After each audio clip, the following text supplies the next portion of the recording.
أما بعد فأعوذ بالله من الشيطان الرجيم بسم الله الرحمن الرحيم محمد رسول الله والذين معه أشداء على الكفار رحماء بينهم تراهم ركعا سجدا يبتغون فضلا من الله ورضوانا سيماهم في وجوههم من أثر السجود ذلك مثلهم في التوراة ومثلهم في الإنجيل صدق الله العظيم اللهم صل وسلم وبارك على سيدنا محمد وعلى آله وصحبه السلام علیکم السلام علینا وعلى عباد اللہ الصالحین۔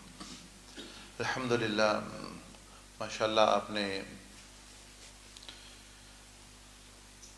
مراقبہ شفا اور مراقبہ دعا اور کس طرح اللہ جل مجدہ سے بندے کو شفا طلب کرنی چاہیے اور ایک ایسا تحفہ حاصل کیا کہ جو آپ کو زندگی میں تمام بیماریوں اور مصیبتوں میں پریشانیوں میں وہ کام آ سکتا ہے کہ وہ آپ لے کے جا سکتے ہیں۔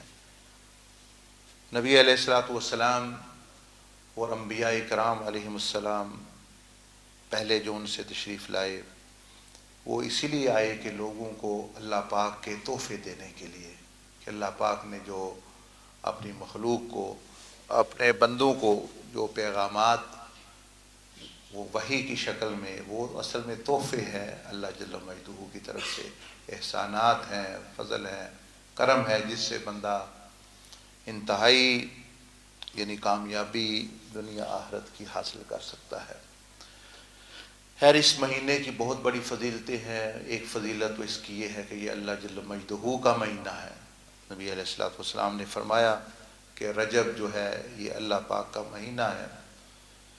اس میں نبی علیہ الصلوۃ والسلام سے اس کو بڑی نسبت ہے کہ کتابوں میں آیا ہے، بعض روایات میں کہ معراج شریف بھی اس مہینے میں ہوئی۔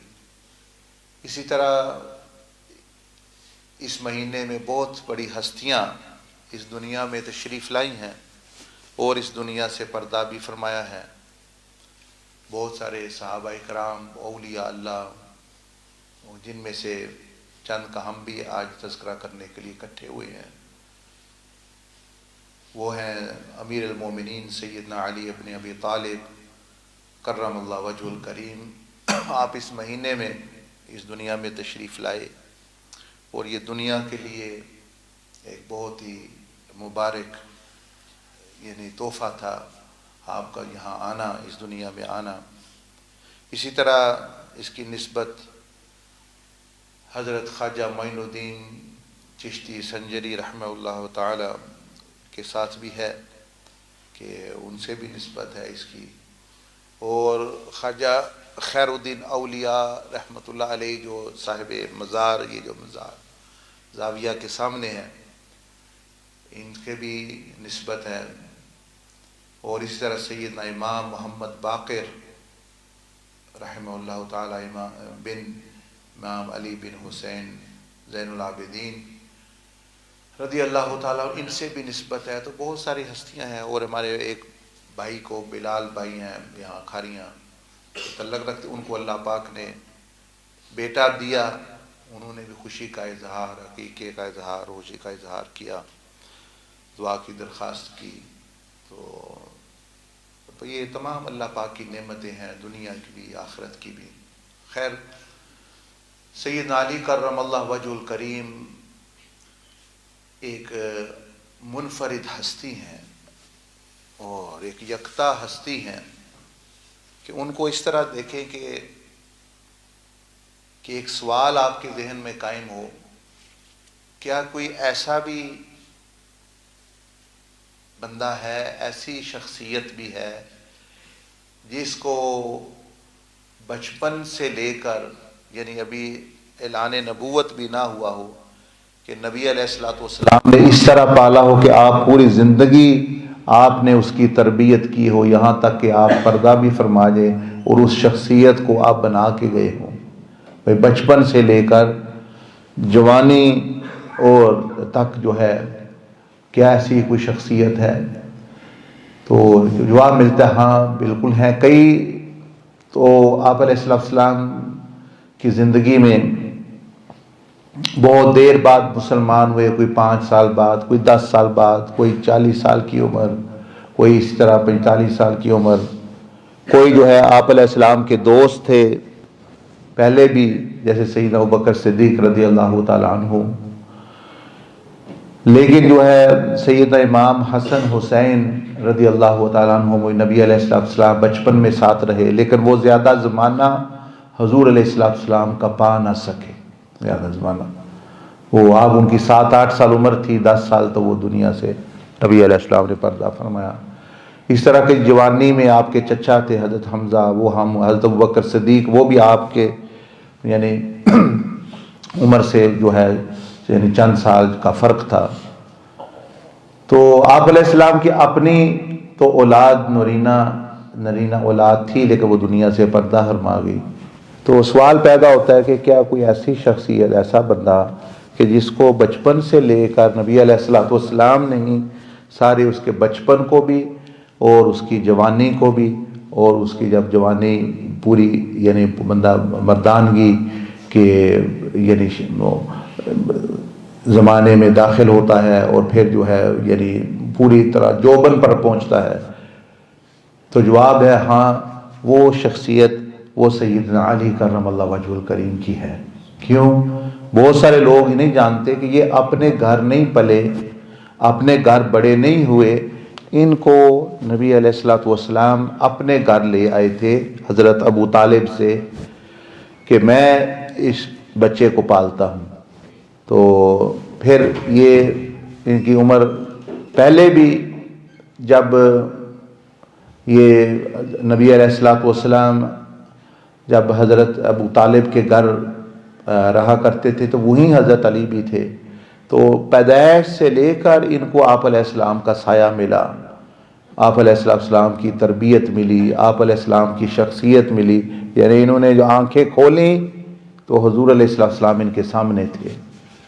اور پھر جو 6-7 سال 8 سال وہاں رہے حضرت ابو طالب، وہاں بھی نبی علیہ السلام کے آپ بھی ساتھ رہے ان کے پہلے. پھر آپ علیہ السلام ان کو اپنے ساتھ ہی لے آئے. جب آپ کا نکاح ہوا تو آپ ان کو اپنے ساتھ لے آئے، اور پھر یہ ان کی 8-10 سال عمر تھی. پھر انہی کی تربیت، انہی کی تعلیم، ان کی اخلاق، ان کی ساری ٹریننگ سمجھ لے کہ نبی علیہ السلام لے کے یہاں تک کہ آپ علیہ السلام کی عمر مبارک 40 سال ہو گئی، اعلان نبوت ہوا. تو پھر بھی آپ ان پہلی شخصیتوں میں ہیں کہ جنہوں نے اسلام قبول کیا، اور حضور علیہ السلام کے ساتھ وہ تو پہلے ہی یعنی رہ رہے تھے. تو یہ آپ کی خاص شان ہے کہ جو منفرد شان ہے اللہ جل مجدہ نے، کہ حضور علیہ السلام منفرد ہیں اپنی ذات میں. تو حضرت علی جو ہے ان کو موقع ملا کہ پورے کا پورا ان کی شخصیت کو نبی علیہ السلام نے بنایا. ایسا سمجھ لیں، تربیت کی، سارے علم بھی، عمل بھی، زہد بھی، تقوی بھی، ورع بھی، شجاعت بھی. تو یہ اس لیے آپ علیہ السلام نے فرمایا کہ اے علی میری اور تیری نسبت ایسے ہے جیسے حضرت ہارون حضرت موسیٰ علیہ السلام کی نسبت. فرق یہ ہے کہ میرے بعد کوئی نبی نہیں ہوگا. مطلب یہ تھا کہ جیسے حضرت موسیٰ علیہ السلام کے بعد حضرت ہارون نبی ہیں، تو بھئی آپ میں وہ صاف پائے جاتے ہیں کہ جو اللہ جل مجدہ انبیاء علیہ السلام کو عطا فرماتا ہے. لیکن فرق ہے کہ میرے بعد نبوت جو ہے وہ یعنی ختم ہو گئی آپ کو. جیسے حضرت عمر کے بارے میں بھی ایسا ہی فرمایا کہ لو کان بعدی نبی لکان عمر، اگر میرے بعد کوئی نبی ہوتا تو وہ عمر ہوتے. تو یہ اب آپ کی زندگی جو ہے ایک عظیم زندگی ہے، ایک بلند زندگی ہے.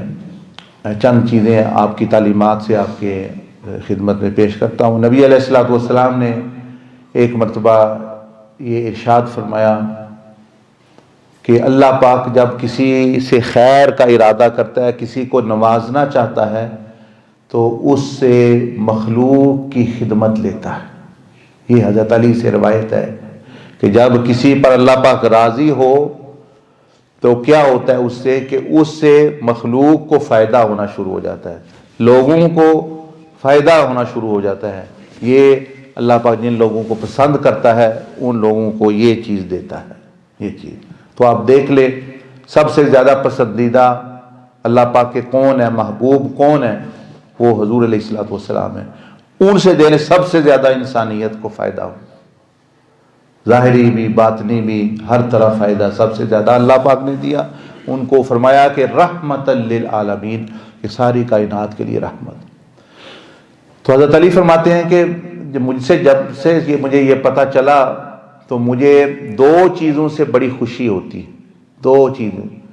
اب یہ نہیں پتا کہ میں کس چیز سے زیادہ خوش ہوتا ہوں، لیکن دو چیزیں۔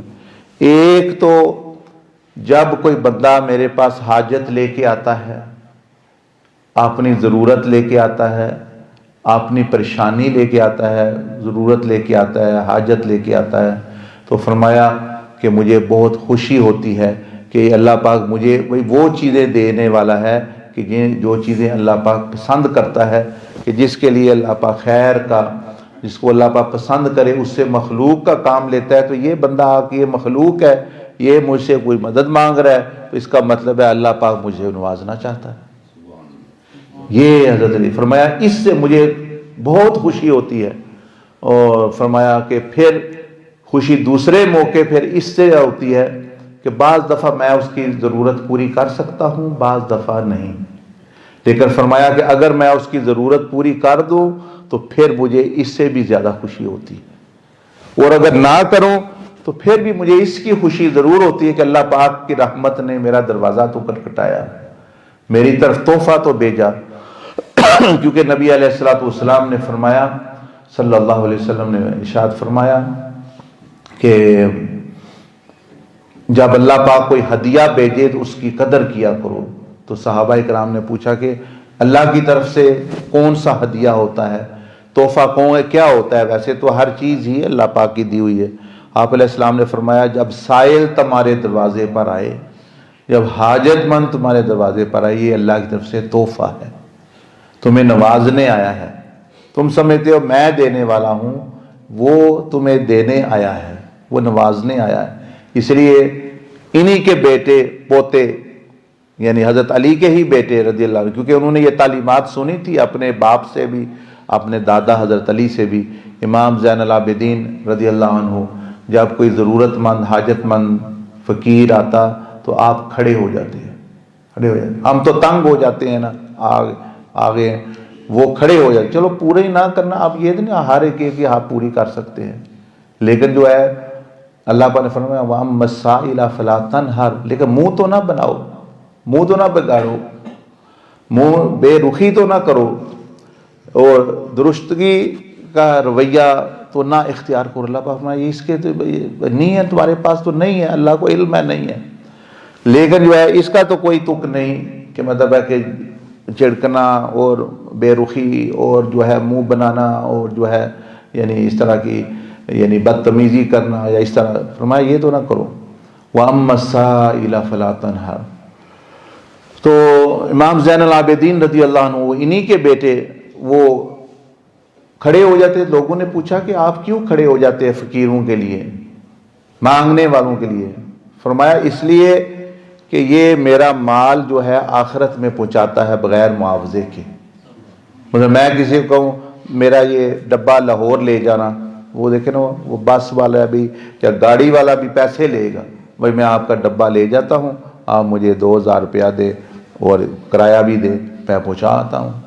فرمایا یہ بندہ جو آیا ہے مانگنے والا، اس نے میرا مال آخرت میں پہنچانا ہے اور بغیر معاوضے کے، یہ تو میں اس سے پیسے ہی نہیں لے رہا، وہ تو کہتا ہے مجھے دے دو بس بات ختم، میرا آخرت میں پہنچ جاتا ہے، تو میں کیوں نہ کھڑا ہوں کہ بھئی اتنا بڑا میرا کام وہ کر رہا ہے۔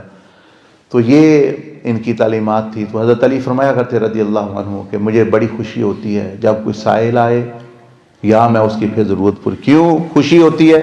فرمایا کہ نبی علیہ السلام میں نے سنا ہوا اللہ جن لوگوں سے خوش ہوتا ہے، اللہ جن لوگوں سے راضی ہوتا ہے، ان سے مخلوق کو نفع پہنچاتا ہے، اپنے مخلوق کو نفع پہنچاتا ہے۔ یہ اللہ کے راضی ہونے کی نشانی ہے۔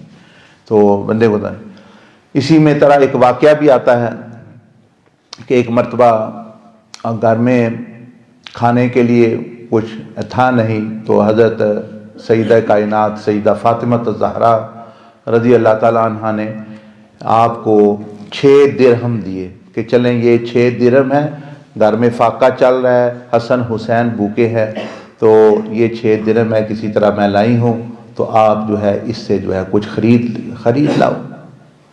آپ گئے بازار میں کھانا وغیرہ خریدنے کے لیے، بازار راستے میں دیکھا کہ 2 بندے آپس میں لڑ رہے ہیں، ایک کہہ رہا ہے میرا قرض دو، دوسرا کہہ رہا ہے میں تھوڑا ٹائم دو، میں اگلے 2 مہینے بعد دے دوں گا، ہفتے بعد۔ وہ کہہ رہا ہے نہیں، اگر تم نے پہلے بھی کہا تھا، اگر آپ نہیں دے گے میں تمہارا قاضی کے پاس تمہاری شکایت کروں گا، کیس کروں گا، تمہیں عدالت میں لے جاؤں گا۔ وہ آگے منتیں کر رہا ہے کہ نہیں بھائی مجھے ٹائم دو، میں نہ مجھے قاضی کے پاس لے کے جاؤ۔ وہ کہہ رہا ہے نہیں، تو جھگڑا ہو رہا ہے، تو میں ہو رہی ہے۔ حضرت علی تو اپنے مسئلے کے لیے جا رہے تھے، لینے کے لیے کچھ کھانا وغیرہ، یہ رک گئے، انہوں نے دیکھا یہ کیا ہو رہا ہے، یہ تو لڑ رہے ہیں آپس میں، یہ تو اختلاف کر رہے ہیں۔ تو آپ نے فرمایا کہ کیا مسئلہ ہے؟ انہوں نے کہا یہ مسئلہ ہے، قرض کتنا ہے؟ انہوں نے کہا 6 درہم۔ اب آپ نے سوچا ہی، بیوی نے یہ دیا، گھر میں بیوی بھی بھوکی ہے، حضرت فاطمہ رضی اللہ عنہ بھی بچے بھی بھوکے ہیں، ادھر جو ہے یہ جھگڑا چل رہا ہے، اب کیا کروں؟ پھر آپ کو نبی علیہ السلام کی بات یاد آ گئی کہ بھئی اللہ پاک جو ہے مخلوق کو فائدہ جو بندہ پہنچاتا ہے، جو ان کی مشکل آسان کرتا ہے، اللہ اس کی آسان کرتا ہے۔ لیکن آپ کو فکر بھی تھی، آپ نے کہا کہ ٹھیک ہے یہ 6 درہم تم لے لو اور اس کو چھوڑ دو، نہ اس کو جیل میں قید میں نہ یہ جائے۔ تو اس کا جو ہے آپ نے دے دیے اس کو 6 درہم، وہ جو ہے اپنا چلا گیا چھوٹ کے آرام سے۔ آپ اب سوچنے لگے کہ اب میں اپنی زوجہ سیدہ فاطمہ الزہرا رضی اللہ عنہ وسلام اللہ علیہا کو اب کیا بتاؤں گا جا کے، بھئی کیا لے، انہوں نے تو مجھے سودا لینے بھیجا تھا، اب میں آ گیا ہوں یہ یعنی وہ دے کے۔ پھر سوچا کہ آخرکار وہ بھی تو نبی علیہ السلام ہی کی بیٹی ہیں، چلو جاتا ہوں دیکھتا ہوں کیا وہ ہوتا ہے۔ آپ گئے تو آپ کے پاس کچھ نہیں تھا اس وقت، تو آپ نے سیدہ فاطمہ الزہرا رضی اللہ عنہ نے پوچھا کہ بازار سے کچھ نہیں ملا؟ آپ نے فرمایا کہ بازار میں تو بہت کچھ تھا، لیکن رستے میں ایسا ہو رہا تھا، تو میں تو ایک مسلمان کو جیل سے بچانے کے لیے وہ پیسے دے آیا ہوں۔ آپ نے فرمایا اللہ کا شکر ہے کہ ہمارے ذریعے اللہ نے ایک مسلمان کو جیل سے بچایا، لیکن یہ بچے بھی تو بھوکے ہیں، اور یہ اب ان کا کیا بنے گا، یہ رو رہے ہیں، بھوک ہے، وہ تو ٹھیک ہو گیا۔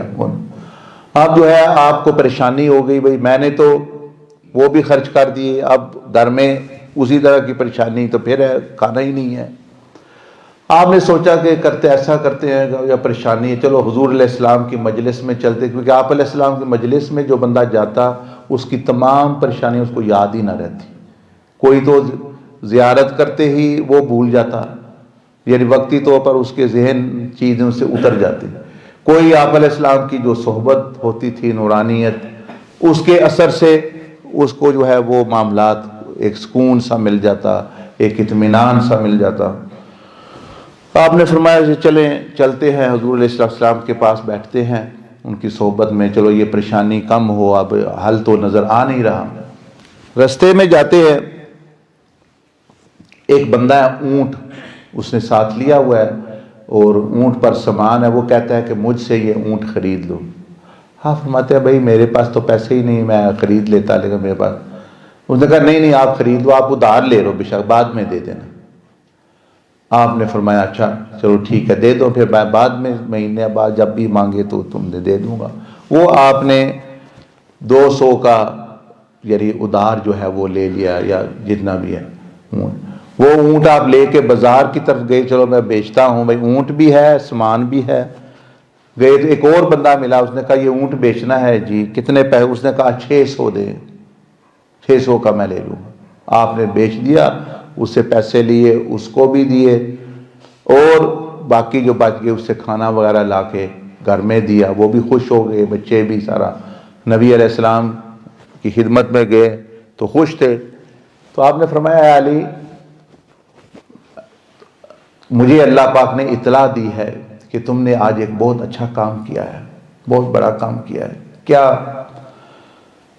انہوں نے تذکرہ کیا, فرمایا بھئی تمہیں اپنے 6 درہم جو اپنے بچوں کے لیے لے کے نکلے تھے وہ تم نے کسی مسلمان کی مدد کے لیے دے دیے, اور اے علی تمہیں پتہ ہے کہ وہ جو اونٹ اور وہ جو پہلا اونٹ جس نے تمہیں بیچا ہے وہ کیا اونٹ تھا اور کون تھا؟ فرمایا بندہ تھا ایک, اس نے مجھے خود ہی کہا, میں تو کہہ رہا تھا کہ نہ ہی دے.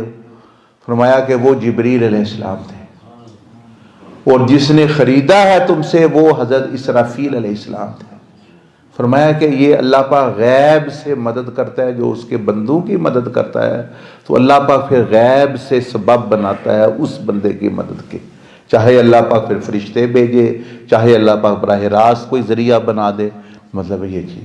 تو آپ نے اللہ پاک کا شکر ادا کیا کہ یہ اللہ جل مجدہ کا فضل ہے, کرم ہے کہ بھئی یہ کہ, اور یہ سبق بھی دیا کہ بندہ مطلب جب کسی کے اللہ کی رضا کے لیے کسی کے کام آتا ہے تو اس کو جو ہے وہ بہت اللہ پاک اپنے پاس سے انعامات عطا فرماتا ہے. مزید آخری چند باتیں آپ کی جو نصیحتیں ہیں, کیونکہ آپ کے تو سمندر تھے علم کا اور حکمت کا. نبی علیہ السلام نے فرمایا علی میرے شہر علم کا دروازہ ہے, یعنی حضور علیہ السلام کی بات تب بھی سمجھ آ سکتی ہے جب ان کی روشنی میں بندہ سمجھے.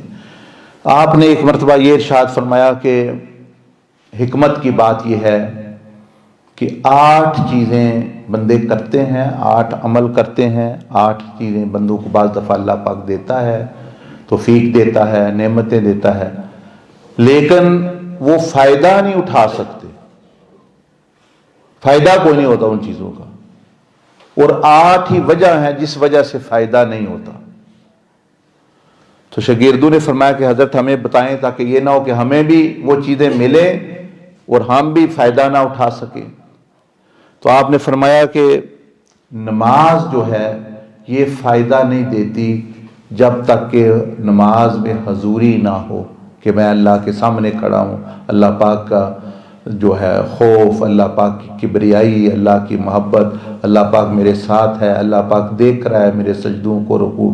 فرمایا حضوری کے بغیر نماز نفع نہیں دیتی, حضوری خشوع کے بغیر نماز جو ہے وہ نفع نہیں دیتی. ایک تو ہے بھئی نماز پڑھنا اور حضوری خشوع نہ رکھنا. دوسرا فرمایا روزہ جو ہے یہ گناہ چھوڑے بغیر, لغویات چھوڑے بغیر, فضول گفتگو چھوڑے بغیر روزہ فائدہ نہیں دیتا. یہ بعض بندے روزہ رکھتے ہیں وہ فائدہ نہیں ہوتا.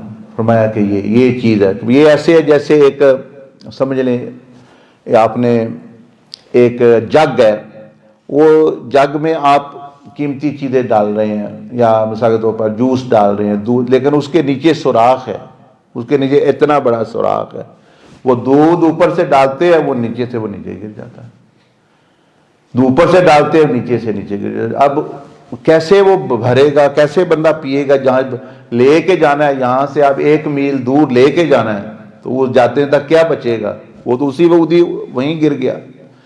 اس طرح اللہ پاک نے فرمایا میں نیکی کا بدلہ ضرور دوں گا, زیادہ بھی دوں گا 10 درجے, لیکن جو میرے پاس لے کے آئے گا, یعنی یہاں سے اٹھائے قبر میں بھی محفوظ رکھے اور حشر میں بھی محفوظ رکھے, اور جب اللہ کے سامنے پیش ہوگا تو تب پاس ہونی چاہیے.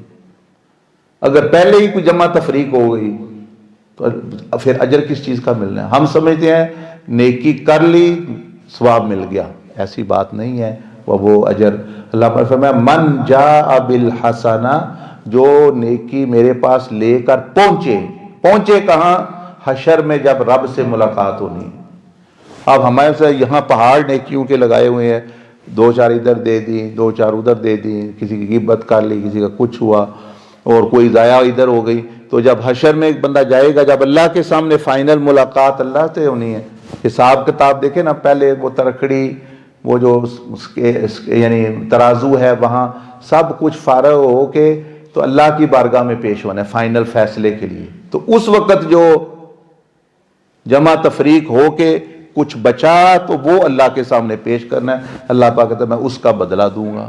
ہم تو پہلے ہی جو ہے وہ ضائع کر بیٹھتے ہیں ادھر ہی جو ہے اپنا. اس لیے فرمایا کہ نماز جو ہے یعنی روزہ بغیر جو ہے یعنی گناہ چھوڑے یہ بندے کو فائدہ نہیں دیتا. یعنی وہ سمجھ لیں بندے نے وہ جگ میں بہت بڑا اب نیکیوں کٹھے کر رہے ہیں اعمال نامے میں، یعنی وہ جگ اب وہ یہیں ضائع ہو رہی ہے، گناہ کی وجہ سے وہ نیکی یہیں ضائع ہو جاتی ہے. جس کے گناہ کر رہا ہے وہ اعمال بھی ضائع ہونا شروع ہو جاتے ہیں، تو وہ تو یہی ضائع. اس لیے لوگوں کو قرب نہیں ملتا. کہتے ہیں نماز پڑھتے ہیں روزہ رکھتے، وہ حضرت علی کر رہا اللہ وجہ الکریم اس کا جواب دے رہے ہیں بھائی کیوں نہیں فائدہ ہوتا بھائی وہ تو وہیں. اچھا ہم کہتے ہیں یہ 7 اعضاء ہے ابھی یہی موریاں ہیں، یہی وہ سوراخ ہیں جس سے ساری نیکیاں گڑم کر کے ختم. تو جتنا مرضی ڈالتے رہیں کوئی چیز باقی نہیں. اب کہاں نور آئے، کہاں روحانیت آئے، کہاں اللہ کا قرب ملے. جی بڑا ذکر کر رہے ہیں، نمازہ بھی پڑھ رہے ہیں، مراقبے بھی کر رہے ہیں، یہ بھی کر رہے ہیں، حج بھی کر رہے ہیں، اللہ نہیں مل رہا. آپ کو نیکی نہیں ملی تو اللہ کیسے ملے گا؟ پہلے نیکی سے ملاقات ہوگی تو اللہ ملے گا. نیکی ضائع ہوگی، اللہ تو نیکوکاروں کو ملتا ہے. اللہ پاک فرماتا ہے ان رحمت اللہ قریب من المحسنین. تو یہ جو 7 اعضاء زبان، کان، آنکھ، ہاتھ، پاؤں، پیٹ، یہ وہ سوراخ ہیں. ان کو بند کریں گے، تھوڑی بھی کریں گے وہ محفوظ رہے گی، وہ بندہ تھوڑی. اس فرمایا نماز حضوری کے بغیر کو فائدہ نہیں دیتی، روزہ گناہ چھوڑے بغیر یعنی عبادت فائدہ نہیں. تلاوت قرآن فرمایا غور اور فکر کے بغیر کہ یہ آیت مجھے کیا کہہ رہی ہے اس کے سمجھے بغیر وہ فائدہ نہیں دیتی. ہاں مثلا آپ نے پڑھی الحمدللہ رب العالمین، تو یہ آپ نے سوچنا ہے یہ مجھے کیا کہہ رہی ہے یہ آیت. اچھا وہ سوچا ہی نہیں، وہ پڑھ گئے. اب وہ ثواب تو ملے گا لیکن وہ ثواب ضائع ہو جائے گا کہ جب یہ پتہ ہی نہیں کرنا کیا ہے تو جب غلط کام بندہ کرے گا ثواب بھی چلتا جائے گا. تو الحمدللہ کا مطلب یہ ہے بھئی اللہ کے لیے سب تعریف. مطلب کیا کہ بندے میرے لیے یہ میسج ہے کہ بندے تم کبھی اپنے کو قابل تعریف نہ سمجھنا، خود کسی چیز کا کریڈٹ نہ لینا، خود کسی چیز کی تعریف پسند نہ کرنا کہ میری بھی تعریف کرو، میری بھی واہ واہ کرو. یہ الحمدللہ کا مطلب ہے.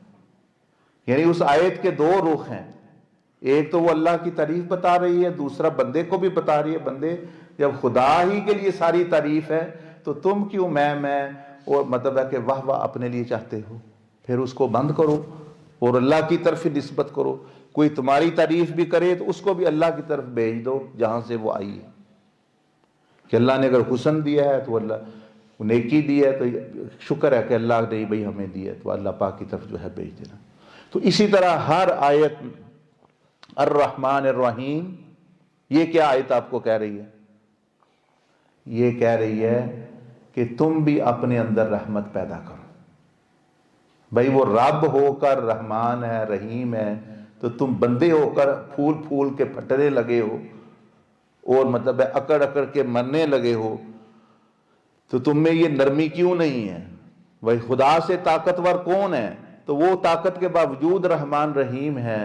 تو تم جو ہے 2-4 چیزیں تمہیں پاس ہیں، صحت اللہ نے کچھ دے دی ہے، 2-4 پیسے دے دی ہے، تو تم کیوں مطلب ہے کہ یعنی غبارے کی طرح پھول رہے ہو اور تمہارے اندر اکڑ کیوں آ گئی ہے؟ تو الرحمن الرحیم یہ سورۃ فاتحہ میں پڑھتے ہیں ہم، وہ کہہ رہی ہے کہ اپنے اندر جو ہے رحمت بھی پیدا کرو اور اس رحمت کو دو بھی. رحیم کا مطلب ہے پھر دینے والا. رحمان تو جیسے پیسے آپ کے پاس آ گئے تو رحمت کا خزانہ پاس ہونا دل میں، اس کو کہتے ہیں یہ تو رحمان کے نام کا فیض ہے. اور رحیم کا مطلب ہے پھر وہ رحمت کو آگے بانٹنا بھی، یعنی دوسروں کے ساتھ شیئر بھی کرنا. اسی طرح ہر آیت آپ کو کیا حضرت علی فرما رہے ہیں جب تک یہ نہیں تو تمہیں واقعی فائدہ کیسے؟ تمہیں تو پتہ ہی نہیں چل رہا کہ بھئی مجھے کیا آیت کہہ رہی ہے. تو تم تو کلام خدا پڑھ رہے ہو تو اس کا جو ہے اجر و ثواب تو ملا لیکن نفع تمہیں نہیں. اسی طرح اگلی آیت ہے مالک یوم الدین، قیامت کے دن کا مالک. اب یہ آپ کو کیا کہہ رہی آیت؟ بھئی کیا یہ کہہ رہی ہے جب اللہ قیامت کے دن کا فیصلے کے دن کرنے والا اللہ ہے تو تم مت لوگوں پر فیصلے ٹھوکا کرو اپنے، تم یہ ہے جہنمی ہو تو تم جنتی ہو تو تم یہ ہو. بھئی تمہیں مالک یوم الدین کس نے بنایا؟ جب مالک یوم الدین اللہ ہے تو تم کہو میں کون نہیں جی مالک یوم الدین، یہ تو اللہ ہی بہتر جانتا ہے. ہاں اللہ کسی جل جلالہ کسی کے بارے میں فیصلہ کر دے چلو میں اس کو نقل کر دوں گا، لیکن میں کہاں فلاں بندہ جی اے تے ردیا گیا، اے تے ماریا گیا، اے تے ایدی تے بخشش ہونی ہی نہیں، یہ بہت بڑا جرم ہے اس طرح کہنا. اللہ پاک فرماتا ہے یہ صفت میری ہے، ہاتھ میں تم لے کے استعمال کر رہے ہو، چیز میری ہے، سٹیمپ میری ہے. اب بادشاہ کی سٹیمپ ہے، حکومت کی سٹیمپ ہے، وہ لے کے دوسرے بندے استعمال کرے تو کتنا بڑا جرم ہے. وہ کہیں کہ یہ تو چور ہے، یہ تو فراڈی ہے. تو سٹیمپ اللہ، یہ اللہ کی صفت ہے مالک یوم الدین. دوسرا یہ آیت یہ کہہ رہی ہے آپ سے کہ ابھی بندے ابھی نیک ہو تو ابھی فیصلہ نہیں ہوا، فیصلہ اس دن ہونا ہے، تکبر نہ کرنا. یہ آیت یہ کہہ رہی ہے، بندے کو یہ میسج دے رہی ہے مالک یوم الدین. وہی یوم الدین ابھی آنا ہے، تم پہلے ہی کتب اور ولی اور جنتی بن کے خود بیٹھے ہوئے، میں بڑا نیک ہاں، میں تے بخشا گیا اور میں ہوا.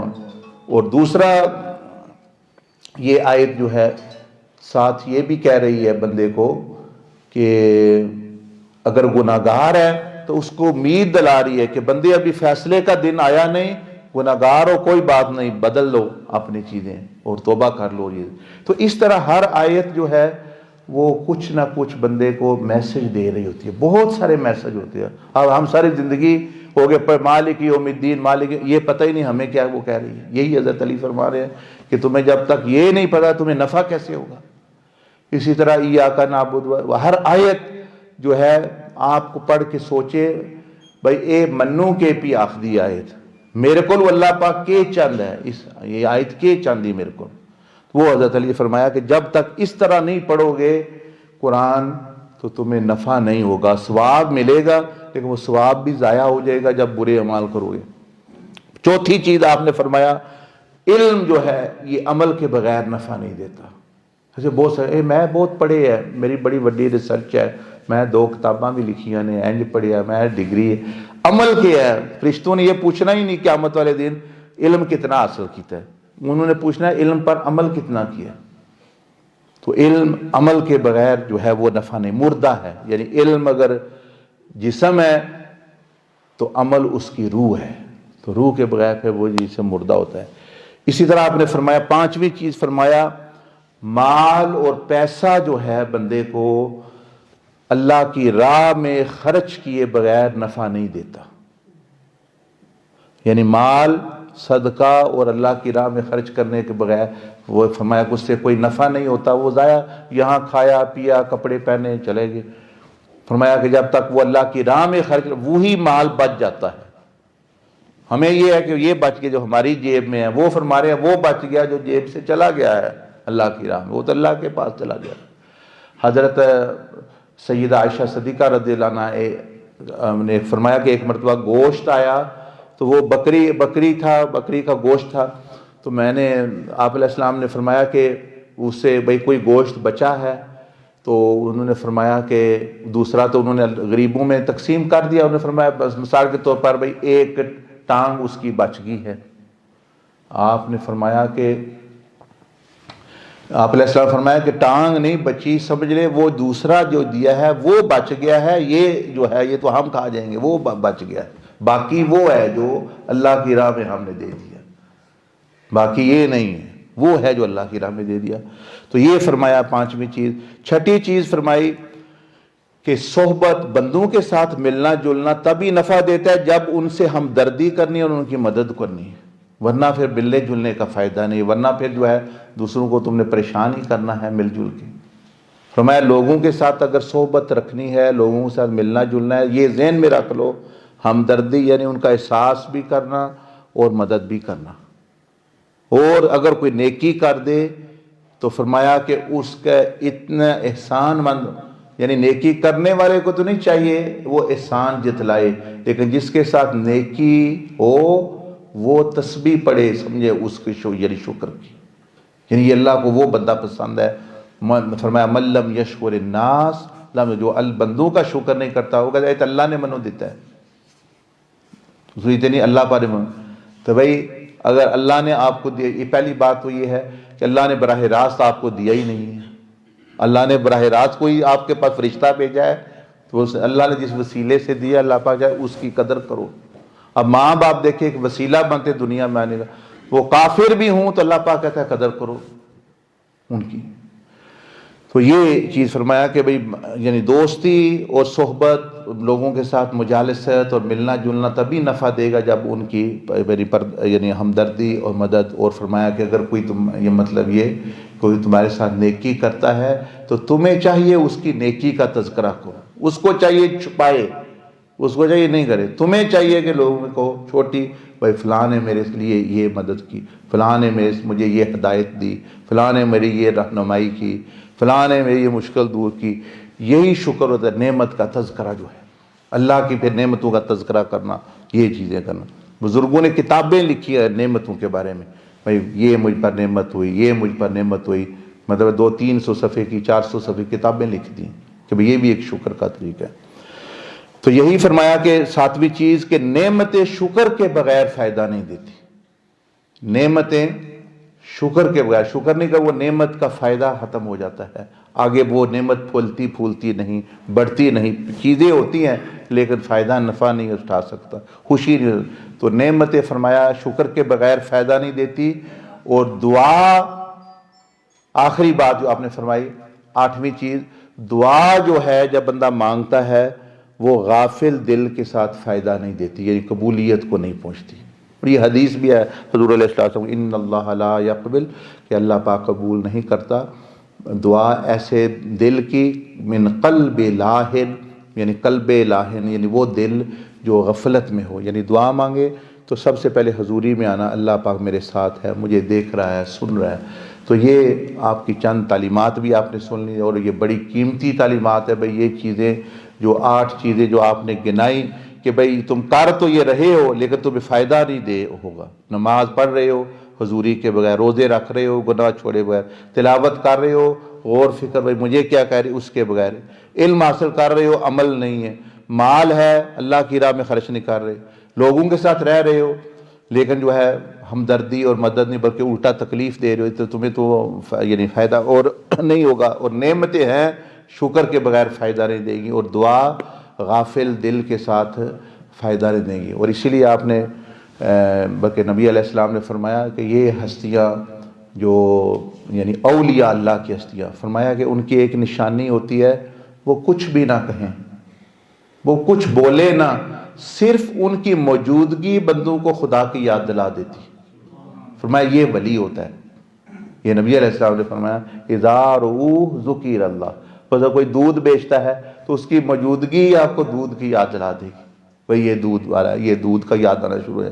یہ گاڑیاں بیچتا ہے, وہ دیکھتے ہی یار منو بھی گڈی چاہیے کہ آج کل کئی گاڑی مل رہا, کوئی پراپرٹی کا کرتا ہے یا میرا بھی, یعنی وہ دیکھتے ہی وہ جو کام وہ جو کر رہا ہے جو اس کے ساتھ اس کی یعنی معروف ہے وہ یاد. تو فرمایا کہ اللہ کے ولی کی نشانی کہ وہ کچھ بھی نہ کہے, صرف اس کی پریزنس, اس کی موجودگی, اس کا کسی جگہ میں آ جانا, بولے کچھ بھی نہ, لوگوں کو خدا کی یاد آنا شروع ہو جاتی ہے. تو یہ اللہ کی یعنی, اور آپ ولیوں کے بادشاہ اور شہنشاہ اور بہت بڑے. یہی تو وجہ ہے کہ یہ جو ہم تمام صحابہ کرام کا ادب کرتے ہیں, تمام اہل بیت کرام کا ادب کرتے ہیں. اب یہ جو لوگ کہتے ہیں نا بھائی کسی ایک کو نہیں مانتے, اس کی وجہ میرے حساب سے یہ ہوتی ہے کہ وہ توجہ ہی نہیں کرتے دوسری شخصیت کی طرف. کیونکہ اصل وجہ یہ ہے کہ یہ شخصیتیں ایسی ہیں, حضرت ابوبکر صدیق ہیں, حضرت عمر ہے, حضرت عثمان ہے, کہ یہ اتنی بلند ہیں ان کی شخصیتیں کہ فرشتے حیران ہیں کہ یہ ان کے درجے کتنے ہیں. تو جس کی طرف بندہ دیکھتا ہے لگتا ہے یہی سب سے بلند ہے, لیکن وہ جب دوسرے کی طرف توجہ رکھے گا تو کوئی یہی سب سے بلند ہے اللہ. تو اس لیے بزرگوں نے کہا بھئی ہمیں تو علم نہیں, ہم تو جس کو دیکھتے ہیں ہمیں لگتا ہے وہی اللہ سے اللہ ہے, بھئی ان کی شانیں ہی اتنی ہیں بھئی جس کو دیکھ. تو یہ جو لوگ پھر جو نہیں ایک کی طرف تھوڑا سے توجہ نہیں کرتے, ایک کی طرف توجہ ساری رکھتے ہیں, تو ان کو پھر وہی بلند لگتی ہے. دوسرے کی طرف کریں گے تو جن بزرگوں نے زیادہ نظر کی سب شخصیتوں پر, انہوں نے پھر بتایا کہ یہ سبھی بلند ہیں, لیکن ترتیب ان کے درجوں کی ہے وہی ہے جو ان کی ترتیب خلافت ہے، سیدنا ابوبکر و عمر و عثمان و علی۔ سب کو دیکھو گے تو تم بھی اسی فیصلے پر پہنچو گے کہ یہ سب سے اوپر ہے۔ یہ ہم ایک کو دیکھتے ہیں، اسی پر توجہ رکھتے ہیں، دوسرے کو دیکھتے نہیں چیز کو، تو وہ پھر لگتا ہے جس کو دیکھ رہے، کیونکہ یہ سب بھی بڑے بڑے اونچی ایسی ہیں کہ بھائی بندے یعنی ستاروں سے بھی اونچے درجے ہیں، کیونکہ نبی علیہ السلام نے فرمایا کہ میرے صحابہ اکرام یہ صحابی کن نجوم، ان کی مثال ستاروں کی ہے۔ تو دیکھیں نا ستاروں، ہم کیسے فیصلہ کر سکتے ہیں کہ یہ ستارہ اونچا ہے یہ نہیں ہے؟ ہم تو عمل کریں کہ جو ستارہ بڑا نظر آ رہا ہے ہم کہیں یہ بڑا بڑا ستارہ ہے، حالانکہ وہ اس لیے بڑا نظر آ رہا ہے کہ وہ قریب ہے، ہو سکتا ہے وہ دوسرے سے بھی مطلب یعنی اوپر نہ ہوا، قریب ہے اس لیے آ رہا ہے، جو بلند ہے وہ چھوٹا نظر آ رہا ہے۔ اس لیے اہل سنت والجماعت بزرگوں نے جو جن کی نظر سب پر ہے تو انہوں نے سب کو دیکھ کر ہمیں مت دی، فیصلہ دیا بھائی ان کی شانیں تمام کی بلند ہیں، لیکن اگر پوچھے ہوگے تو یہ ترتیب ہے بھائی جن بزرگوں کی سب پر نظر، ہمیں تو پتہ ہی نہیں، ایک کا بھی پوری طرح پتہ نہیں۔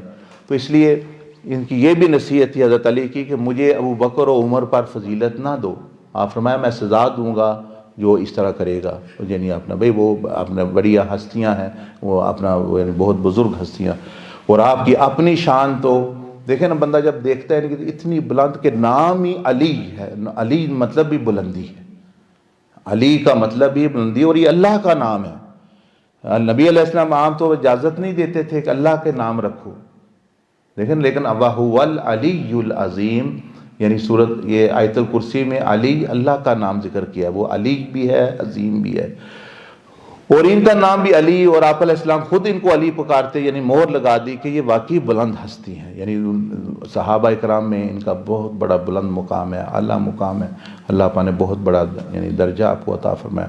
اللہ پاک ہمیں بھی آپ کی تعلیمات کا فیض، اور یہ جو جتنا طریقہ محمدیہ کا فیض ہے یہ انہی کے ذریعے نبی علیہ السلام سے حضرت علی تک، اور اس کے بعد ان کے ذریعے ہی آ رہا ہے یہ ساری تعلیمات، یہ جو مراقبات، فیوزات، شیخ عبدالعزیز دباغ کی جو فیض ہے سارا، وہ سارا انہی کا فیض سب کے پاس ہے۔ حضور غوث پاک کے پاس جو فیض ہے وہ سارا انہی، حضرت خواجہ معین الدین چشتی حسنی سید وہ جو فیض ہے وہ سارا ان کا ہے، حضور داتا صاحب حسنی سید وہ بھی جو فیض ہے وہ حضرت علی کا فیض۔ اندازہ لگائیں نا کہ کتنی بڑی ہستی ہوگی کہ جن کے اولاد اور بیٹوں میں اتنے 11 تو بڑے بڑے امام ہوئے، اور ایک آخری امام آنے والے جو امام مہدی جو ہیں اپنا یعنی ابھی آئیں گے، امام حسن کی اولاد میں سے، قرب قیامت میں سے، اور وہ ہستی حضرت علی کی اولاد یعنی جن کے پیچھے سیدنا عیسیٰ علیہ السلام جن کے پیچھے نماز پڑھیں گے، کیا مقام ہے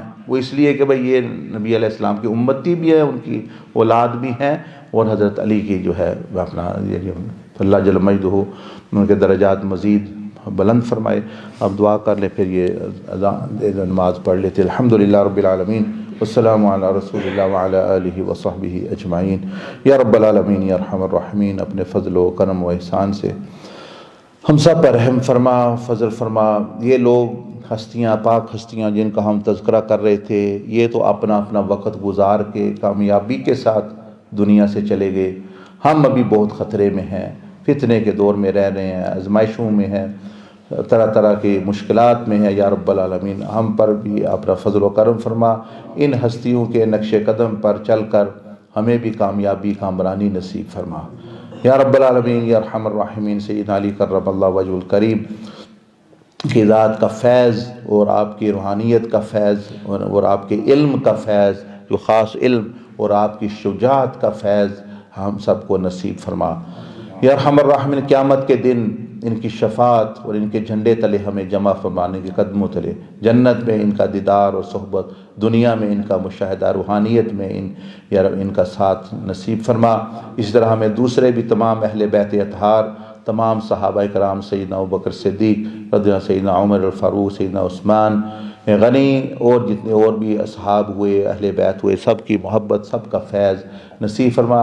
خواجہ خیر الدین اولیاء، سیدنا عبدالعزیز دباغ، سیدنا عبدالقادر جیلانی، حضرت عطا علی حجویری، حاجہ معین الدین چشتی، حضرت بہاؤالدین نقشبند، شیخ شہاب الدین سہروردی، سید احمد کبیر الرفاعی، امام ابو حامد غزالی، جتنے بھی اولیاء ہوئے یا رب سب کے درجات بلند فرما، اور تمام امت مسلمہ کی مغفرت و بخشش فرما، اور بلال بھائی کے جو بیٹا تو نے عطا فرمایا اس کو لمبی زندگی، صحت جسمانی روحانی کے ساتھ، اور نیکی اور صحیح معنوں میں حضرت علی کرم اللہ وجہہ الکریم کا پیروکار، آپ کا فیض یافتہ بنا، امت محمدی کا صحیح خادم بنا، اور بھی جن لوگوں کو تو یا رب العالمین تو نے اولاد عطا فرمائی ہے ان کو نیک بنا۔